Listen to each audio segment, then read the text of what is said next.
ত্রয়োদশ জাতীয় সংসদ নির্বাচনকে বানচাল করে শেখ হাসিনাকে পুনরায় ক্ষমতায় আনতে মরিয়া হয়ে উঠেছে আওয়ামী লীগ। এবার শুধু দলীয় পরিকল্পনা নয়, সরাসরি ভারতের সহায়তায় শুরু হয়েছে এই মহা পরিকল্পনা। দিল্লির নীতি নির্ধারক মহল ও ভারতের তথাকথিত ডিপ স্টেট প্রকাশ্যে বাংলাদেশের অভ্যন্তরীণ রাজনীতিতে হস্তক্ষেপ করছে। আওয়ামী লীগকে পুনর্বাসনের জন্য আন্তর্জাতিক অঙ্গনে বাংলাদেশ বিরোধী প্রচারণা জোরদার করা হচ্ছে। গত শনিবার দিল্লিতে ভারতীয় think tank global strategic and defence news একটি সেমিনারের আয়োজন করে। কূটনৈতিক সূত্র জানায়, এই সেমিনারের উদ্দেশ্য ছিল বাংলাদেশের ভাবমূর্তি নষ্ট করা, অন্তর্বর্তী সরকারকে চাপে ফেলা এবং আওয়ামী লীগকে আন্তর্জাতিক মহলে পুনরায় গ্রহণযোগ্য করে তোলার পরিবেশ তৈরি করা।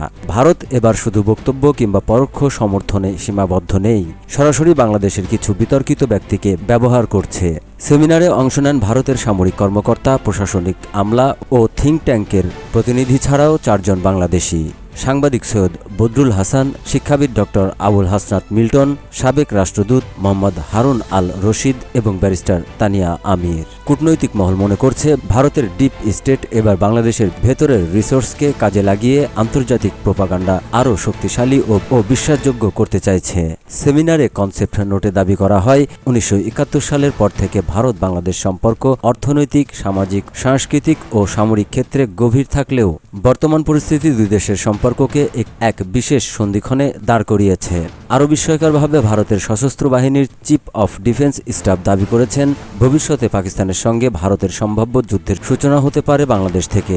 কূটনৈতিক মহল এই বক্তব্যকে অশুভ ইঙ্গিত হিসেবে দেখছে। বাংলাদেশকে যুদ্ধক্ষেত্রে পরিণত করার হুমকি দিয়ে ভারতের কর্তব্য ব্যক্তিরা প্রকাশ্যেই হস্তক্ষেপের বার্তা দিচ্ছেন। রাষ্ট্রবিজ্ঞানী ডক্টর দিলা চৌধুরী ক্ষোভ প্রকাশ করে বলেন, ভারত সেমিনারের নামে মিথ্যা প্রচারণা চালিয়ে বাংলাদেশের উপর চাপ সৃষ্টি করছে। এর উদ্দেশ্য একটাই, আওয়ামী লীগকে যে কোনো মূল্যে ফেরানো।